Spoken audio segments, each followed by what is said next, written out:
there's a lot that you have to consider: speed of play, direction that the tackle's coming from, was the player eyeing them up the entire time? I know technically we can't judge intent, but if you've been doing a game long enough, and someone, this generally tends to happen when someone's lost the ball and somewhat embarrassed, is when I find that happens personally. And it rarely comes from nowhere. Not that it doesn't come from nowhere. It rarely comes from nowhere.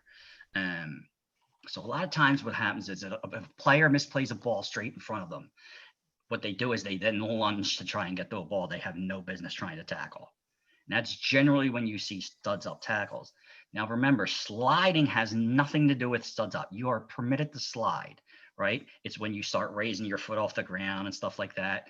And obviously, if you lunge with both feet, you're in high school game, you just go red. There is no reason not to go red. They cannot control themselves enough that they've lost all control about where they're going to land. Just err on the side of a red card in high school when they leave the feet to make a tackle like that. And I generally do that in a college game as well. I mean, if they get the ball, maybe they get yellow. You know what I mean? They touch the player, they're leaving. They're not playing anymore. You have to protect players. So that's kind of my answer to that. And I know, again, it's not an answer. It can be anything from a simple toot of the whistle. Listen, if they miss everything, maybe I only blow my whistle and call it dangerous, or, if they touch the ball, maybe I'm saying that's a direct free kick, that's careless. They get the player, they're leaving, so I hope that answers. And if not, or if anybody wants to add anything, feel free. Okay. So Tom Graylager, if I think everybody sees this, says red card in college is expected. Yeah, exactly. And you're getting it from me, that's for sure. D Felice, you probably get a high five from, but that's neither here nor there. Pick on D Felice night, huh? All right, here we go. Okay, so this next one, it says, is asked about encroachment, and it has that there's a misconception that you do not have to give 10 yards unless asked by the opposing player. Okay, obviously that's not true, right? The defense is expected to retreat 10 yards, right? Is it commonplace for you not to march it off unless someone asks? Probably more likely than not. The closer you get to the goal, I expect to be marching it off, because generally speaking, they're probably going to ask at that point. But that doesn't, I actually had that yesterday in the girls' game. I called a free kick 2 yards outside the 18. I saw that the players were lining up. I saw that they had made a mistake and put the goalie on the wrong side of the wall. And I thought, this girl should rip it. And she ripped it and scored. And everybody was like, why didn't you didn't blow your whistle to restart play? Got nothing to do with me. They had no reason to wait for me. They didn't ask for 10 yards. I didn't address the defense, right? So, but once you address the defense, you now must have a second whistle, right? The only expectations the defense has on a free kick is not to be distracted by the referee. That's the only issue that you can control, right? They don't get any other. They're entitled to nothing else except for not being distracted by you. I often see Sure. Fellow referees walk, as soon as the call is made, they're walking in there, and that's wrong, because you got to wait to see if they're going to take a quick kick. Yeah, a lot of my partners do that. They walk right in, and so I'm going, they didn't ask for anything, and they may want to get it going. Yeah, I don't see that as much in high school personally, Dave, only because generally speaking, unless it's right in front of you, you're a little further, you're a little wider than that, so it's a little harder for referee. Usually in high school, I find that somebody's got to kind of, you're kind of figuring out which one of us is going to give the 10 half the time, more than what you're saying. But absolutely, if they should be getting out of the way, you should be staying away unless they feel that it's necessary for them, and certainly if they're being asked, they have to get involved. But I always assume a quick kick's coming. I just assume that's happening, right, unless it's at the top of the 18 kind of thing, or right, within 20 yards for sure. I'm generally, somebody's going to ask for the 10 generally. Okay. Next one has to do with celebrations after goals in blowouts. Okay. Now I understand, from what I understand, I don't have this on 100% authority, but from what I understand, next season they're supposed to have I don't know exactly what they're going to call it. What's it, a mercy rule? Is that generally what it's called? That I believe that was supposed to go into effect this year in high school, but because of COVID, they decided that games were being reduced and some JV players probably would be playing a little more in varsity, and they're trying to get all the time in the games that they can. So they decided to push that for a year. Now, having said that, that doesn't mean that they won't change it again and it won't come in next year. But it sounds like a mercy rule is coming in next year. I have no idea what it's going to be, whether it's going to be a number after a certain time or within the first half or any time in the second half the score is more than 6 or whatever it might be. I don't know. But anyway, this had to do with the celebrations, and they were trying. It sounds like they're trying to control how much a team celebrates after a goal when it's 6-0, and they're wondering if it's kind of taunting. And it's not. You are permitted to celebrate a goal, whether it's 10-0 or 4-1, right? I mean, they're, unless they do something that's considered taunting, right? Degrading their opponents, right, by language or something like that. You're generally allowed to celebrate the goal kind of any way you want, barring taking off the shirts and all that other nonsense, right? So you just because it's 3-1 or 8-0 doesn't mean you can turn that into taunting, right? Because remember, you're given straight reds for taunting in high school. It's serious consequences. Because the question does say, is it at least unsporting behavior, but nothing fits the action in the book for a yellow card? It's tough to throw that red when the same celebration is normal on a 3-3 tied game. Well, that's your answer right there. It's there. There's nothing. If nothing was red at 3-3, then it's not red at 8-0, or it's not taunting or whatever what you want to call it in high school, right? Okay. Next one is okay. This one we're probably going to run into this after I think it's November 1st or October 31st when we run out of daylight here for these games that are scheduled at 4 o'clock. Generally speaking, by this time we're usually having playoffs and the games are pushed up a bit.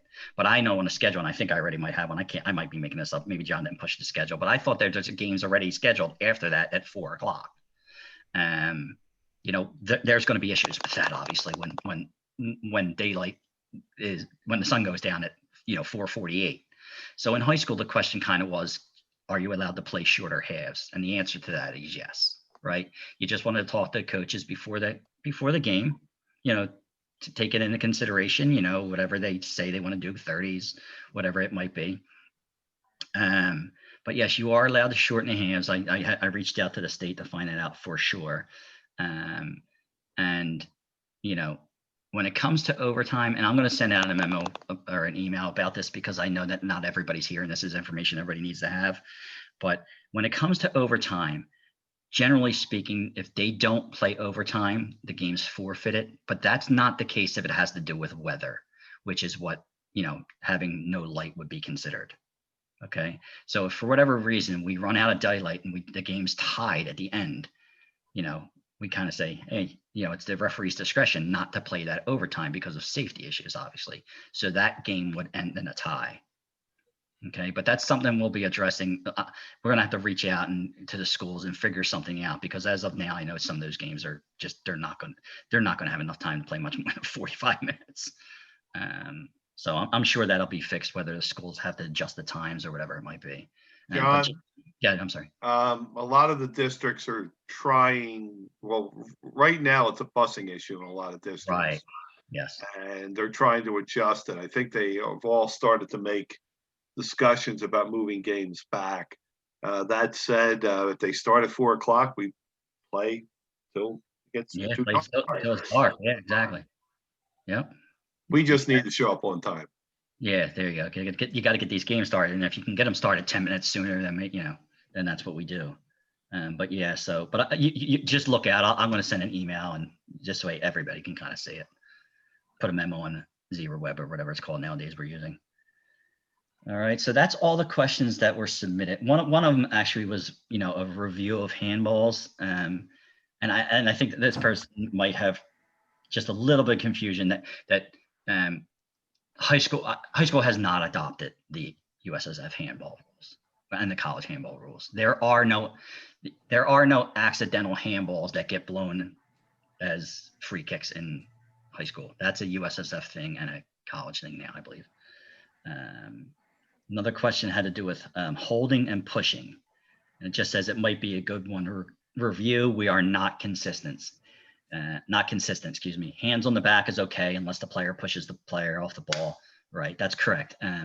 But as far as consistency goes, the nature of having two-man system automatically leads to some inconsistency, right? Everybody goes in a game with what they consider a fail.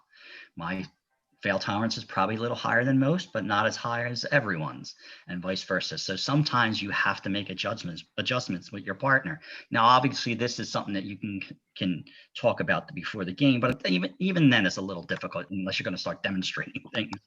The one good thing is I know in my experience, I tend to work with probably the same 12 people, generally speaking, over the course of a season, just because of location and stuff like that. So in high school, if that's your scenario, you're probably seeing the same amount of people. So it is a little easier to get some consistency. But yeah, it's difficult in high school to get consistency when there's two different referees, but one of you has to figure it out, right? And generally, I'm the one bringing my foul recognition down. I don't always get it right, obviously. If you worked with me, you know I'm not getting it right. But I'm trying to mimic what's being done. It's very difficult in a high school game. It's much easier to do in a three-man system because generally in the three-man system, 85% of the calls are made by the referee, and it's their judgment the entire way up and down the field. The one thing to consider, though, that I see, and I talk about a lot in the classes, is if you're going to make a call that's different, that you're calling on your side and then you're calling in your partner's half, just be mindful of the positioning of your partner, because yes, sometimes you have to reach into where they're at, and you have to get the calls that have to be gotten. The serious foul plays got to be gotten by someone. I don't care how far you are from it. If it's there, get it. Violent conduct has to be gotten from 50 yards away, whether it's 5 feet in front of your partner or not. You have to get that. No questions asked. Everything else is gray. You have to consider, what am I doing to my partner's authority with regard to the players?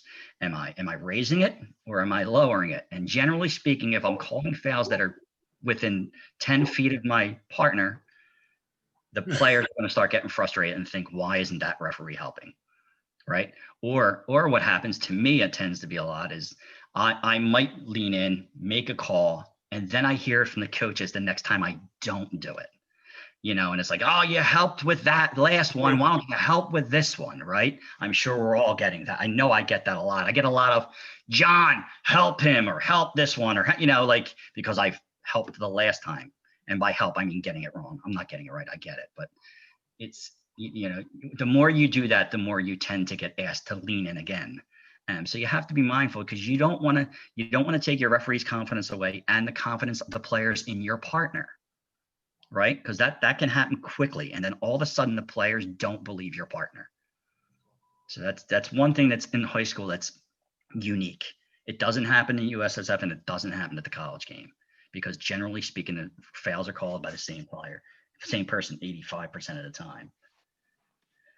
All right, so that's all the questions that were sent to me prior to the meeting. So if anyone has any questions now, or wants something else addressed, or you have a better, or you want to help with the answers I just gave, or have a better opinion, feel free to speak up. I have a question. Sure. First, before my question, I'd like to thank everyone for allowing me to be part of the high school season. I've been having a lot of fun, and thanks, John, for all the games you've been giving me. You're welcome. We're happy to have you. It's good to be putting ice on my knee in the fall again. So John and I had went over the rules real quick about a couple weeks ago, as you guys let me in the association. But on a throw-in in high school, it's 2 yards, correct? Correct, yes. And It's the same. So I had this happen in one of my games, and another team in another game. Are there players are allowed to jump straight up and down? I thought no. But if they're, as long as they're not within 2 yards. So if they're 2 yards away, they can jump. Oh, absolutely. Just like you would be able to on a free kick, Mike, if that makes any sense, right? Yeah. So put the ball on the floor. And it doesn't, I was with a game with Jason Rose. we had a coach who's like adamant about it. I'm like, I told Jason, just back him up another yard and let him jump, and we'll see what happens. So, but No, I appreciate you no clearing worries. that up. And the drop ball rule is the new rule, right? Correct. Okay. Yep. They're just been the two things I've had so far. Sure about. All right. Yep. Thanks, Mike. Oh, pardon me. Anyone else?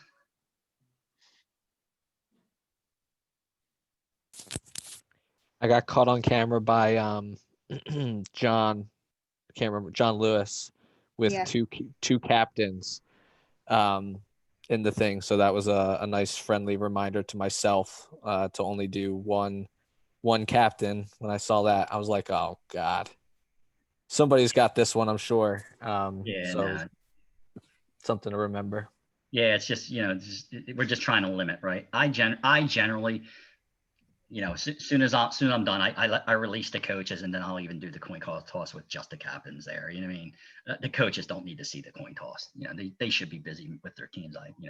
Kind of how I feel. But as soon as you read the card, you dismiss the coaches, and now you only have two other people there.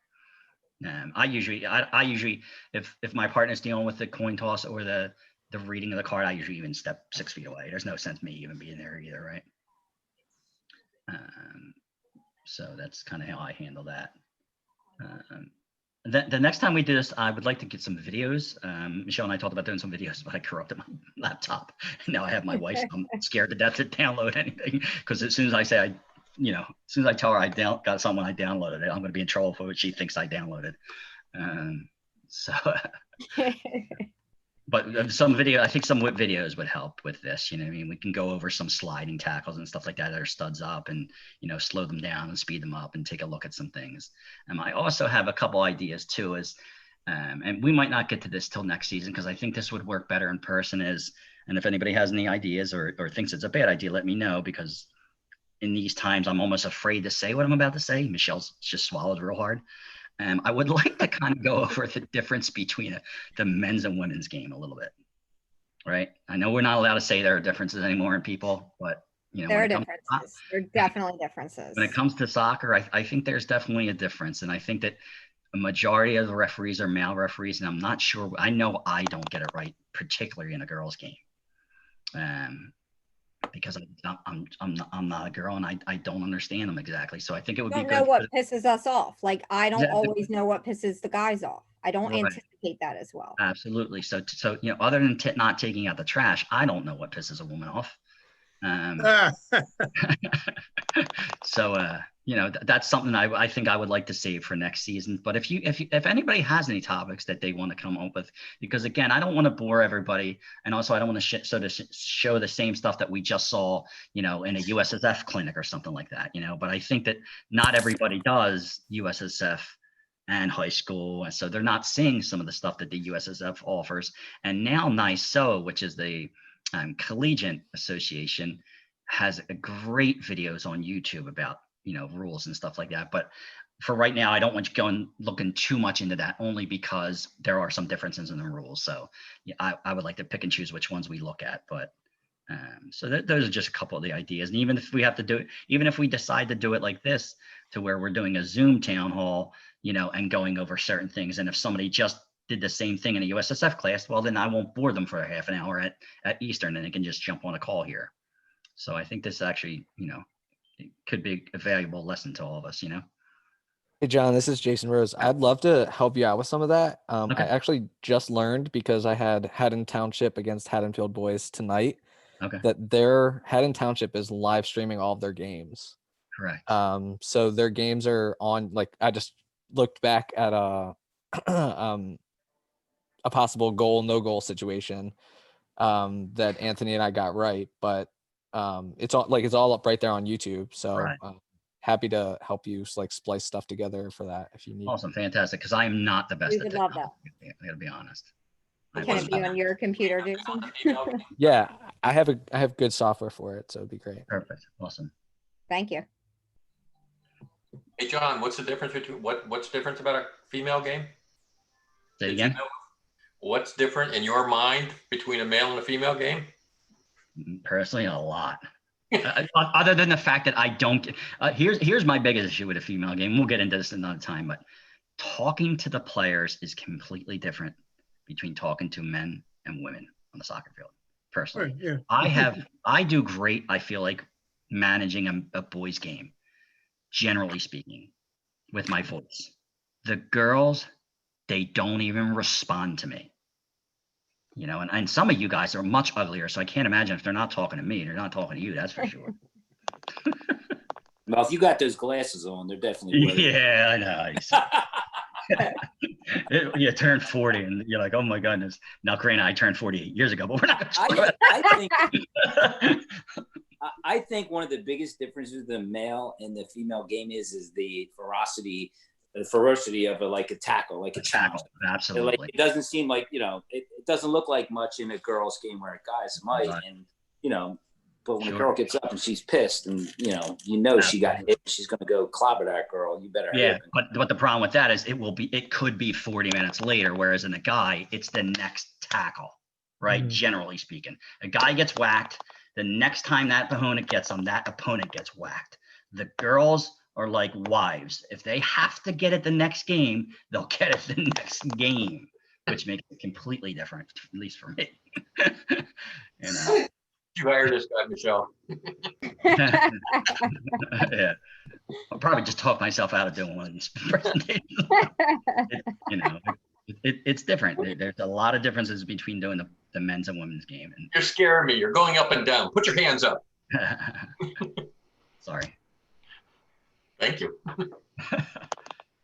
But it's still bouncing. What the hell are you doing? Who's that? You are bouncing. I probably just a nervous tick or something like that. Yeah. Sorry. His wife's behind him, about to hit him. Yeah. She's stomping through the house. It's the whole floor shaking. It's all take like the trash out. You heard it. Yeah. Now we're journalists. Yeah, right. Yeah. So, but yeah, so I do think this can be a good tool even after this year. So. Me? Ed Morris, are you alive over there? Ed had the stomach bug today. Oh, okay. Well, look, at least he showed up or pretended to show up. He fake logged in. I lost 2 people to a stomach bug. 2 stomach bugs and a kidney stone day. Oh, nice. Don't even talk about it. Yeah. And how far does anybody think we're getting through this entire season, or how do you think? I'm shocked we're still going. Yeah, me too. I'm a little surprised myself. We are slightly more than halfway through the season as of today. Okay. So strange. Does anybody, we have an idea how the playoffs are working, by the way? I heard that they're regional or something. Come on, Jeff, give us the rundown. Or is it Eagles pregame already? I don't know what time it is. 8:06. Jeff, where you at? Oh, maybe. Jeff showed something on tennis. That still may just be different than what we're doing. I have no it might be different brackets. I think he was just looking for something. Okay. Suggested. I mean, that's Rich's problem. Rich is going to have a field day trying to figure out Zebra Web. So, at the moment right now, playoff eligible is the Secretary of Pennsauken and the Secretary of Williamstown. Their names are on our roster 4 times each. And every time I send a note out, they get 4 copies of it.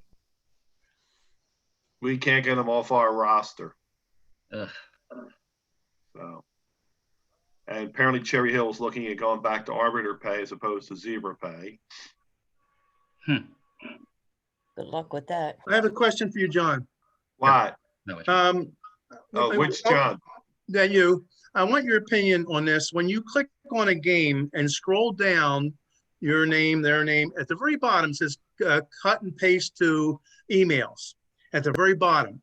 And what I typically do is I click on that, and then all the emails of everybody involved, including the visiting school, comes up, and I cut and paste it and put it into an email, and I send it out to everybody. Is it improper for me to notify the visiting team of that game? I think it's good because both teams will catch it. Right now, I don't have a problem with as many notifications as possible because, again, Zebra allows me to enter the same game 3 times. And right now, you're at least today, we started seeing movement of cancellation of non-divisional or non-things games within your division to pick up other games. And, they'll tell me, oh yeah, I want to add Pittman at Pennsville, but they don't tell me that Pennsville's already scheduled to go play Shallock. And if I look it up and I catch it. This program is capable of making a lot of errors. And, I don't want to double book a game. The default, by the way, is AM, not PM. So we catch 4 a.m. games at 4 a.m., which really aren't there. They're 4 p.m. The only good thing I'll give them credit for, their tech people are receptive. Harry basically every day enters about a chat room somewhere about 10 a.m. and it takes them about 3 hours before they get to them. But at least we have our question or problems of the day. So maybe by 2027, we can get Zebra Web up to what Arbiter was like. Sorry. Has anybody gotten paid through Zebra Web? I got paid from Gloucester City through Zebra Web. Okay. Thanks, John. Yeah, no, I've heard. Waiting. I'm sorry. I'm sorry. I'm still waiting for Pennsville and Camden Catholic. Yeah, I've heard from other referees that I've spoken to. So it's anecdotal, but most have not gotten paid yet through Zebra Web. Is what it seems to be. And John, when you got paid, how were you notified that you were paid? Did you get an email or did you just? I didn't get an email. I just happened to go look at when I had to go add Camden Catholic, it shows you your account balance and it says Gloucester City paid. Okay, thanks. I've used ZebraWeb for a long time for one assigner in college, and they're almost like a quarterly, not like quarterly. Think of quarterly in a payment of the season. Like they're it's not a lot. It's like they just wait to give you, you're going to get like a lump sum. And like I've seen an email before in ZebraWeb, like you do have to look it up. You need to be on a desktop or your iPad. And it takes a while, it seems like, with the ZebraWeb. The CAA conference uses it. I mean, I did games last year in August, and I didn't see payment until like October. I have a question. When it goes into Zebra Pay and you look on your Zebra Pay and in Zebra Pay itself, does it take time to get into your account from then? Or does it go, as soon as you see it there, it goes in the account? Because with Arbiter, there's usually a delay after you saw that. Dave, I wouldn't know. I don't generally look at my checking account until it's time to balance it every month. Right. Okay. For you younger people, is a checkbook is something you used to use as payment. Thanks, John. Wait, who on here is younger? Is that I can't see it right. Yeah. I didn't think it was anybody, but I wasn't sure. Yeah. Maybe Foglin's pretty young. Anthony's pretty young. Yeah. Roger Stanley's young, like for like a guy that's like 100. I thought I was. Yeah. Well preserved. All right. Anybody have any other questions? Yeah. What time's that debacle of the debate start? Yeah. Already? Well, I heard there's muting tonight, so. They'll just shout at them.